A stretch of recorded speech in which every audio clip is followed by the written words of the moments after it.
Hey folks, we're back. I'm your host, BKP. Good morning from the office, North Georgia's only live online morning show. Now, let's tell everybody how they can contact the show. If they ever want to send me text messages, tell me what you think, call. That's a 24/7 number, email address, and all the ways you can follow us on social media. Now, let me say this. Okay, all right. Now, this segment here.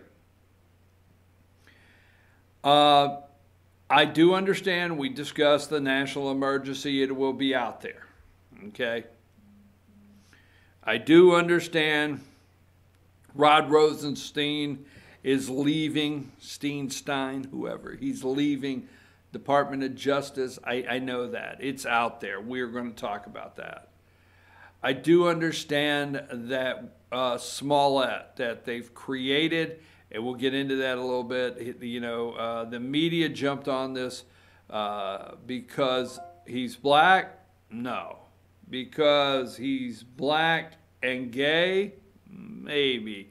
But boy, when he said they were wearing mega hats, the media said, that's it. That was their fact checking. Black gay man attacked with a rope around his neck, and the two guys suspected are Trump supporters. Now that's fact-checking to Kamala Harris, Cory Booker, Nancy Pelosi, whatever. So I understand that's all out there. We'll get to it. But as I told you, I want to take some things serious, because what's next in this country and recognizing our country and saying, wait a minute, where did our country go? It's pretty simple, folks, in some ways. Let's go to quickly. I said I don't want to. Now, I don't think Pocahontas stands a chance, but I'll tell you what Pocahontas will do where the others won't. Okay? So let's go to 34. Here's Elizabeth Warren, Senator Warren. She is a Democrat candidate for the President of the United States. Here's what she will do. She will do this. The burn will have this. Joe Biden may, but Warren will put out plans. Booker, Booker wants to tell you something and he just won't. And he may do it on the campaign trail. Kamala Harris, not for sure where she's going with some stuff. But as the candidates develop, the one that will put out some plans, like them or not, don't get angry at me, I'm not saying to like them, will be Elizabeth Warren. She'll put out some plans. She was in Gwinnett last week. And they're very, she unveiled the universal child care plan. Now, in the universal child care plan, go to number 33. Elizabeth Warren to release universal child care plan, paid partly by revenue from proposed wealth tax, guarantee care from birth until entering school, creates federal program that establishes network of centers, government centers, folks, free for families with income below 200% of the poverty level. No household would pay more than 7% of their income. All right, so before you say no to this, and when I say no, before you say it would never happen, all right? This could never happen. It won't happen.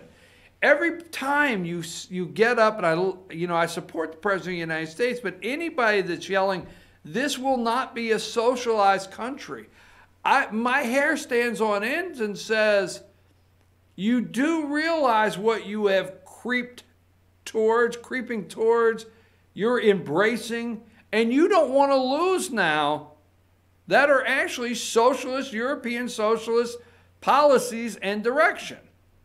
Now, Lonnie, if you can, I want to play this quick video, okay? Play that quick video if you can, Lonnie.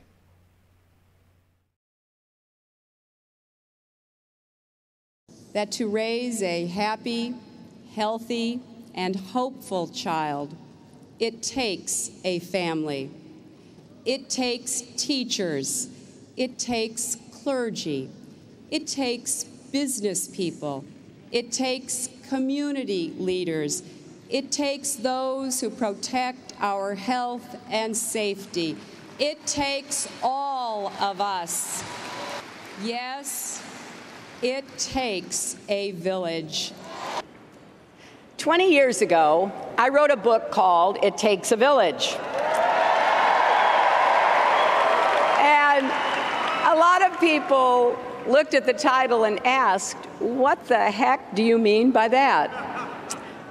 This is what I mean. None of us can raise a family, build a business, heal a community, or lift a country totally alone.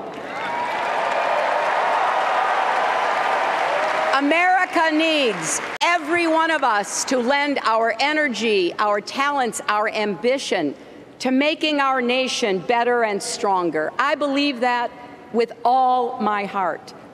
That's why Stronger Together is not just a lesson from our history. It's not just a slogan. Okay, I don't want too much of that. I can only take so much of that. But the first one's from 1996. Okay? 1996, number 43. In 1996, Hillary Clinton released It Takes a Village. It takes a village, okay? Let me tell you what was not happening in 1996. In 1996, the communist government school system was not feeding your children breakfast in 1996. They were not. If you go back to 1996 and find how many schools had a free school breakfast program, very few. Okay? In 1996, do you remember, okay, do you remember when Hillary Clinton tried to take over our national health care system? Remember that? Hillary Care? Oh, we were not. At that time, no way would we be a socialized nation. But nobody talks about the Hillary win in that. Okay? Now stay away. I know you don't like it when I say win. But when Hillary Care went down in flames, what did she win out of that? Health care for children. Oh, absolutely. Look it up. 1996, look up Hillary Care. She ran in there and she was going to give health care to all of Americans, and we were not ready for it. And if you think for 1 minute they were totally upset with what the outcome, you're wrong. Because that's where they basically passed universal health care for children. Exactly. I mean, if you're in Georgia, I think it's Peach Care or whatever. But that's where they won the health care battle, is your children. I know what you're saying. You're saying, do you mean that we shouldn't have health care for our children? No.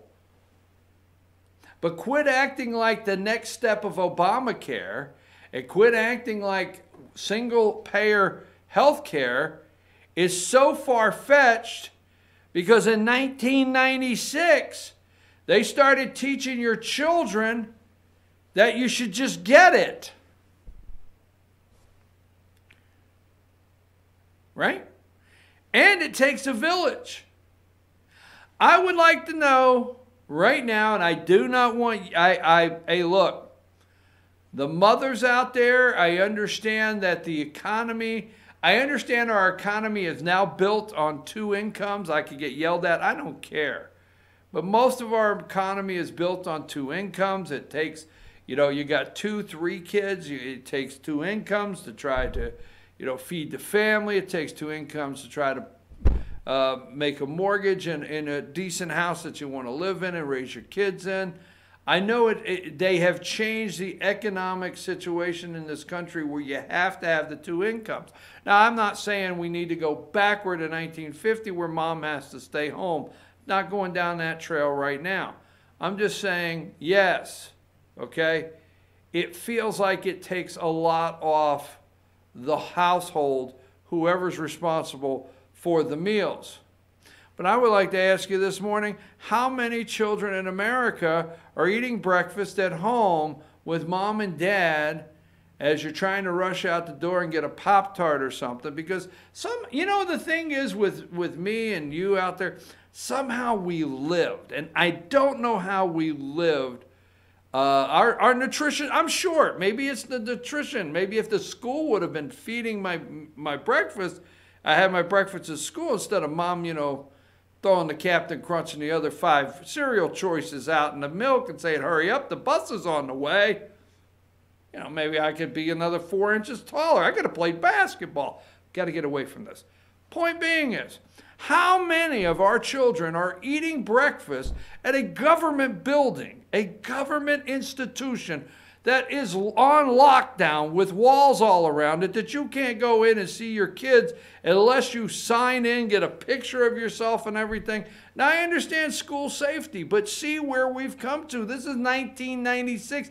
It takes a village. This woman won so many things in 96. The progressives know how. They got a long-term plan of taking over this country. And we just fall for it.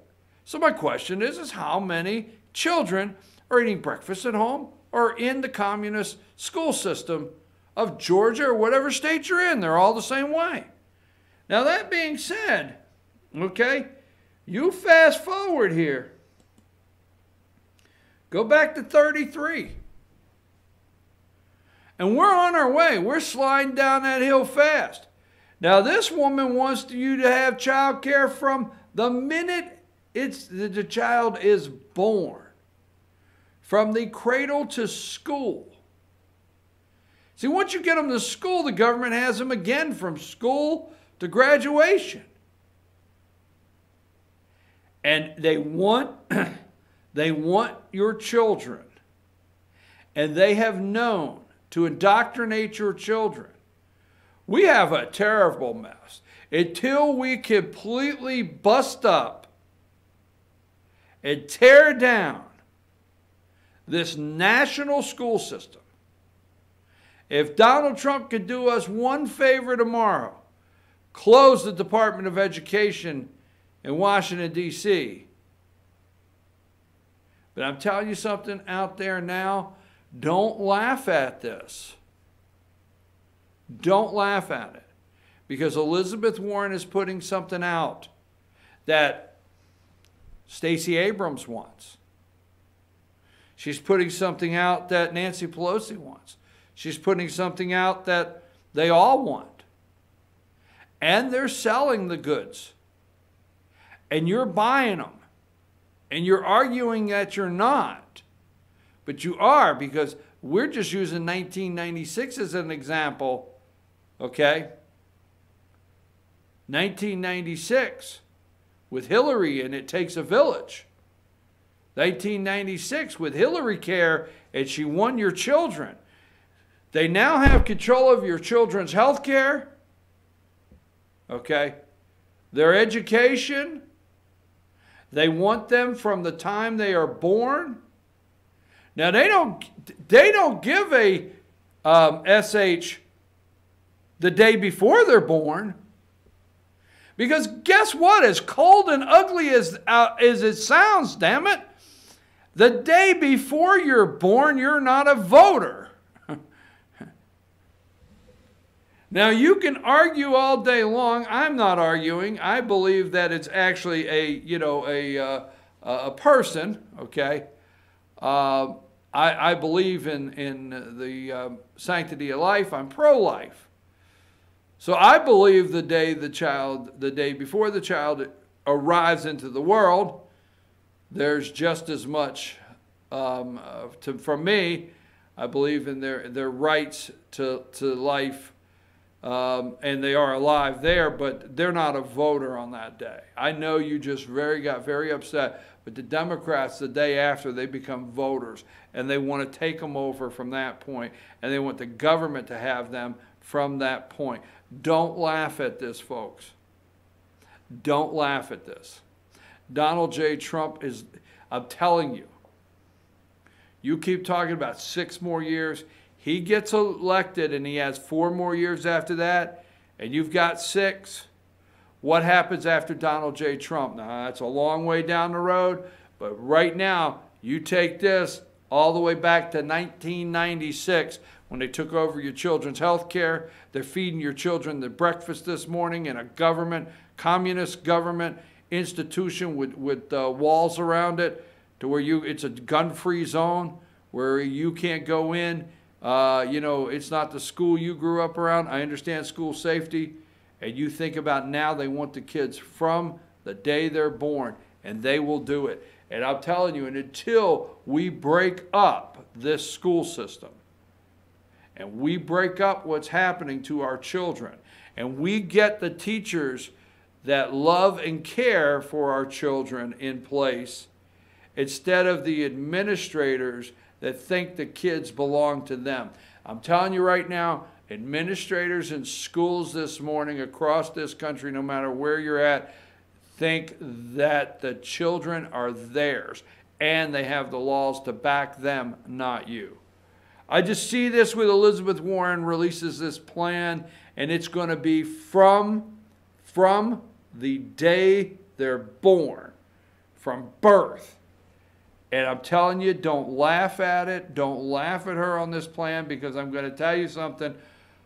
Whoever she endorses, because what's going to happen is somebody's going to win this nomination for the Democrats, and they're going to start looking for the endorsements. And whoever they endorse, Warren's going to endorse whoever's going to pick up these kind of plans and run with them. And if a Democrat gets elected, in 2 years or 6 years from now, these are the things they will do. I'm going to take a brief break and we'll come back. And I want to show you another situation that took place years ago and how the media is complicit. Take a break.